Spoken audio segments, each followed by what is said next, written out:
এইভাবে জলপাইয়ের আচার বানালে দীর্ঘদিন রাখা যাবে এবং জলপাইয়ে প্রচুর পুষ্টিগুণ আছে, খাওয়ার জন্য ভীষণ ভালো। তাহলে বন্ধুরা দেখতে থাকুন কিভাবে জলপাইয়ের আচারটা বানাচ্ছি। আমি এইভাবে জলপাই নিয়ে চলে এসেছি, এখানে আমার 500 জলপাই আছে। আর এই জলপাইগুলোকে ধুয়ে আমি একটু রোদে দিয়ে রেখেছিলাম শুকনো হওয়ার, যাতে না একটুকু জল থাকে।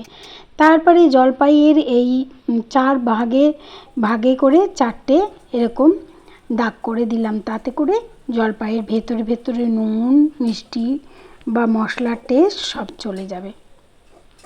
এইভাবে সবগুলোকে আমি এক এক করে নেওয়ার পরে তারপরে বসিয়ে দেব গ্যাসে কড়া, তাতে দিয়ে দেব এই যে সর্ষে আর 5 ফোড়ন কিছুটা ভাজা করব। এটাকে খুব বেশি ভাজা করতে হবে না, হালকা একটু নেড়ে চেড়ে একটু ক্রাঞ্চি মতো হলে আর দিয়ে দিয়েছিলাম কয়েকটা 10টা মতন গোলমরিচ। তারপরে কড়াই দিয়ে দিলাম সর্ষের তেল। আচার মানে অবশ্যই সর্ষের তেল হতে হবে, আর এটা নয় আমি আসলে আচার মানে সর্ষের তেল দিয়েই করি। তারপরে তেল দিয়ে দিলাম 5 ফোড়ন আর দিয়ে দিলাম 5-6টা শুকনো লঙ্কা আর দিয়ে দিলাম 6-7 কোয়া গোটা রসুনের কোয়া। দিয়ে দেওয়ার পরে তারপর আমি এটাকে একটুখানি ইয়েগুলো দিয়ে দিলাম, জলপাইগুলো দিয়ে একটু নেড়ে চেড়ে তুলে নেব। এইভাবে একটু নেড়ে চেড়ে তুলে নিয়ে তারপরে একটা মশলা সেটাকে কষিয়ে তারপরে আবার এটাকে দিয়ে দেব। তাহলে আচারটা অনেক দিন খুব ভালো থাকবে, একটুকু জল থাকবে না, জলটা টেনে নেবে, খুব সুন্দর থাকবে। বন্ধুরা, নতুন বন্ধুদেরকে অনুরোধ করব চ্যানেলটিকে সাবস্ক্রাইব করে পাশে থাকা বেল আইকনটি একটু প্রেস করে দিও। আর যদি ভালো লেগে থাকে তাহলে একটা লাইক কমেন্ট শেয়ার করে দিও, তাহলে কিন্তু আমার রান্নার এই চটজলদি রান্নার নোটিফিকেশনগুলো তোমাদের কাছে চলে যাবে। ইজিভাবেই তোমরা রান্না করতে পারবে, সহজে রান্নার পদ্ধতিগুলো আমাদের মতো কিছু কিছু চ্যানেলে তোমরা পেয়েই যাবে। তাই এই সহজ পদ্ধতিতে যে রান্নাগুলো হয় খুব কম সময়ের মধ্যে, তাহলে আমার চ্যানেলটি দেখতে পারো। এইভাবে ভাজা করে নিচ্ছি, নিয়ে এবারে এটা জাস্ট এই রং থেকে একটুখানি হলুদ হলুদ মতো হয়ে গেলেই ব্যাস তুলে নেব। এই যে তুলে নিলাম, কাঁচা পাকা মতো রংটা হয়ে গেলে মানে জলটা অনেকটাই টেনে গেছে। তুলে নেওয়ার পরে তারপরে এর মধ্যে দিয়ে দেব একটুখানি আদা আর রসুন, ওই 1/2 চামচ মিলিয়ে, দুটো মিলিয়ে 1/2 চামচ আদা রসুন বাটা। যেহেতু 500 রসুন জলপাই, সেহেতু 1/2 চামচ আদা রসুন বাটা দিলাম।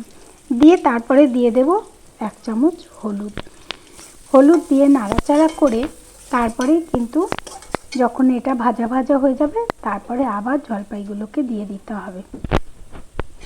দিয়ে তারপরে আবার নাড়াচাড়া করে এই যে দিয়ে দিলাম। তার মানে জল যেন একদম এর মধ্যে এক ফোঁটাও না থাকে। জল থাকলেই কিন্তু আচার থাকবে না, নষ্ট হয়ে যাবে, পচে যাবে, তখন পুরো প্রায় খাটনি টাকা সবই নষ্ট। আর দিয়ে দিলাম 1 চামচ নুন। দিয়ে আবার ভালো করে নাড়াচাড়া করতে করতে যখন এই মশলাটা ভাজা হয়ে গেল তখন দিয়ে দেব 1/2 কাপ চিনি কিন্তু খুব বেশি দেওয়ার দরকার নেই, এটা হবে টক ঝাল মিষ্টি এইরকম একটা রেসিপি বা আচার। এই দেখো 1/2 কাপ দিয়ে দিলাম চিনি। এটাকে নাড়তে নুন আর চিনি দেওয়ার ফলে একটু কিন্তু জলপাইয়ের থেকে জল বেরোবে। আর সেই জলটা কিন্তু যতক্ষণ না টানা হবে ততক্ষণ কিন্তু এটাকে নেড়ে যেতেই হবে। তারপরে দিয়ে দেব ওই 3-4 চামচ মতন ভিনিগার দিলে কি হবে, একদমই ফাঙ্গাস আসবে না, একদমই নষ্ট হবে না আচারগুলো। এটা দেওয়ার পরে আস্তে আস্তে কিছুটা জল বেরোবে, সেই জলটা দিয়ে নাড়তে যখন মরে যাবে তখন কিন্তু এটা হয়ে যাবে। দেখো হয়ে এসেছে। আর এইভাবে যখন দেখবে খুন্তিতে তুলে, যখন দেখবে এই খুন্তিতে লেগে আছে কাইটা বা ঝোলটা, তখনই জানবে এটা হয়ে গেছে। কারণ এটা বেশি টানলে কি হবে, এই জলপাইয়ের মধ্যে আঠা মতন হয়ে যাবে, তখন কিন্তু সেটা ভালো লাগবে না। এই যে এইভাবে যখন খুন্তিতে লেগে লেগে আসবে তখন কিন্তু হয়ে গেছে। এরপরে হয়ে গেছে, তারপরে আমি দিয়ে দেব একটুখানি ভাজা মশলার গুঁড়ো। ভাজা মশলার গুঁড়ো দেওয়ার পরে নামিয়ে নিলাম। নামিয়ে দেখো সার্ভ করে নিচ্ছি। এইভাবে তোমরা একবার বানিয়ে দেখো, খুব ভালো লাগবে। আর ভালো লাগলে অবশ্যই আবার আর পুনরায় চ্যানেলে কোনো রেসিপি দেখতে এসো, আমন্ত্রণ রইল। কেমন? সবাই ভালো থেকো, সুস্থ থেকো। আর সব আগেই বলা উচিত ছিল শুভ বিজয়ের সবাইকে, তা যাই হোক, মিস্টেক, পরেই বলছি শুভ বিজয়া।